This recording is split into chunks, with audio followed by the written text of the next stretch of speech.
से बड़ी खबर से बीजेपी और कांग्रेस के बीच सीधी टक्कर देखने को मिल रही है। दतिया से आ रही एक बड़ी खबर आपको बता दें, चुनाव के बाद वोटों की गिनती का सिलसिला चल रहा है और बीजेपी और कांग्रेस के बीच कांटे की टक्कर देखने को मिल रही है। चौथे राउंड की गिनती में कांग्रेस पार्टी के उम्मीदवार कुंवर घनश्याम सिंह आगे चल रहे हैं। मिल रही जानकारी के अनुसार सूत्रों के हवाले से जानकारी सामने आ रही है, चौथे राउंड की काउंटिंग में आगे चल रहे हैं कुंवर घनश्याम सिंह।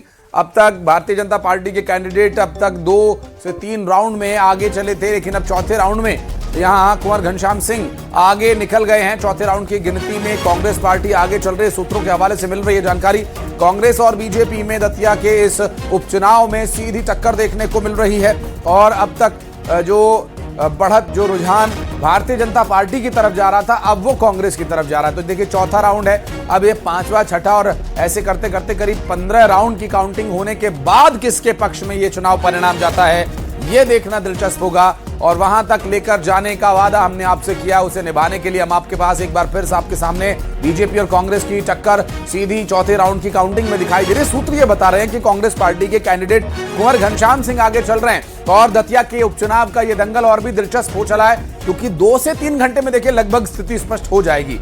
आगे आने वाले समय में जो समय औपचारिकताओं को लेकर लगता है, तो उसके अलावा जो परिणाम है वो करीब करीब 1 बजे तक या यूं कहिए कि 2 बजे तक, टू बी प्रिसाइज 2 बजे तक लगभग स्थिति स्पष्ट हो जाएगी।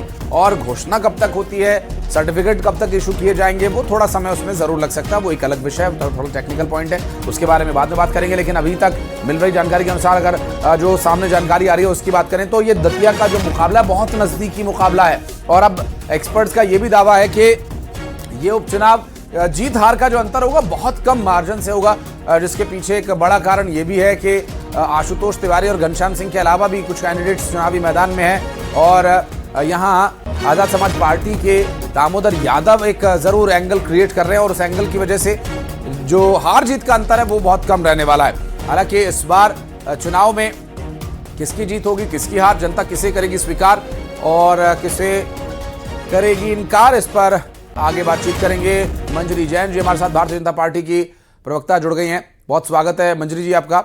हिना तिवारी जी हमारे साथ जुड़ गए हैं, वरिष्ठ पत्रकार, आपके अनुभव भी हमारे दर्शकों तक पहुंचाएंगे हम। हिना जी बहुत स्वागत है। शिल्पी अग्रवाल जी हमारे साथ कांग्रेस पार्टी से जुड़ी हुई हैं। शिल्पी जी बहुत स्वागत है आपका। चूंकि इस वक्त जो उपचुनाव का दौर चल रहा है, ये पूरा 1 महीना जो बीता, मैं उसको रिकैप करना चाहूंगा।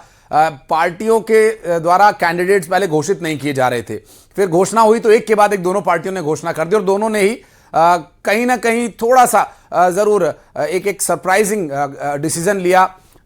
कांग्रेस के अंदर जो सिरफुटअव्वल थी, जो खींचतान थी, वो चुनाव की गिनती से ठीक पहले सामने आई है। भारतीय जनता पार्टी में जो खींचतान थी, कांग्रेस की माफ कीजिए कार्यकर्ताओं की जो नाराजगी थी, वो पहले ही सामने आ गई थी।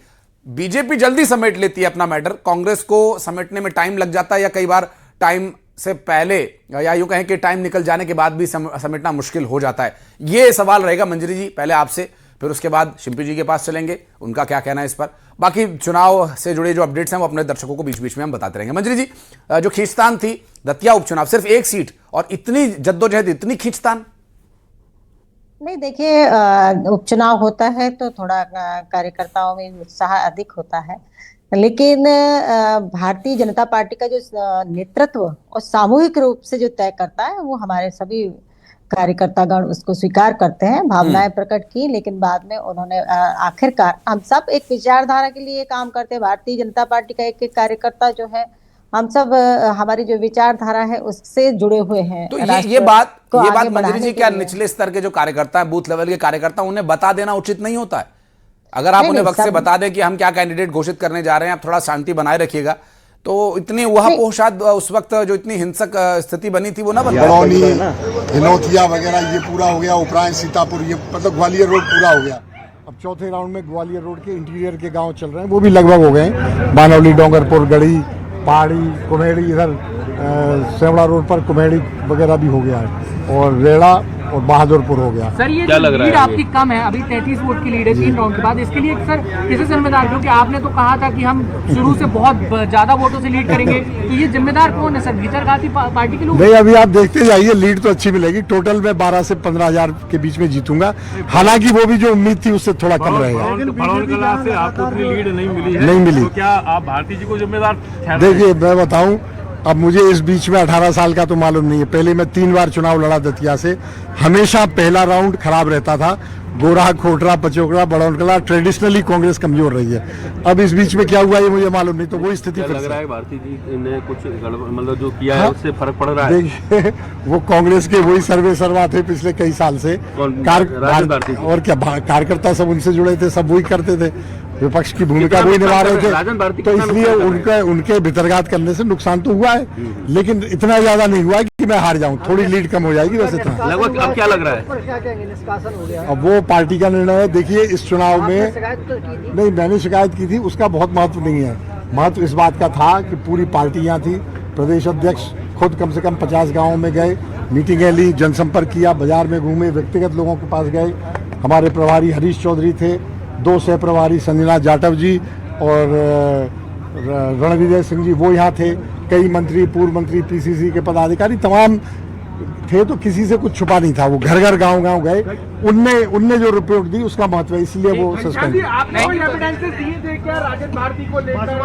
नहीं, एविडेंस नहीं दिए थे। इतना जल्दी इलेक्शन में टाइम नहीं रहता। मैंने तो छोटा सा 2 लाइन का लेटर लिखा था कि ये विरोध कर रहे हैं, अपने कार्यकर्ताओं से कह रहे हैं कि भाजपा को वोट दें। अब लगभग क्या लग रहा है? अब सस्पेंशन हुआ है, हो सकता है कोई जांच कमेटी बने, जांच कमेटी आएगी तो एविडेंस भी आएगी। श्योर जीत रहा हूँ 12,000 से 15,000। क्या कांग्रेस के और भी नेताओं ने भितरघात किया है? छोड़ दो। तो ये आप सुन रहे थे कांग्रेस पार्टी के कैंडिडेट को, कुंवर घनश्याम सिंह, जो इस बार 12 से 15 हजार की लीड के साथ जीत का दावा कर रहे हैं।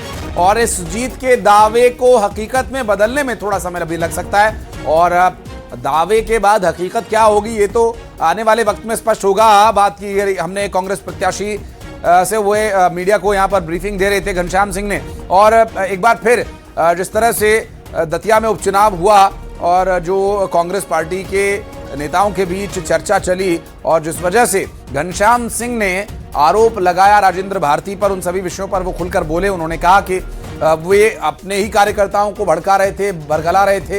हालांकि जांच की बात उन्होंने जरूर कही, हालांकि जब पार्टी से एक व्यक्ति को निकाल दिया गया है तब उसके बाद क्या जांच होगी, या जांच होगी भी या नहीं होगी।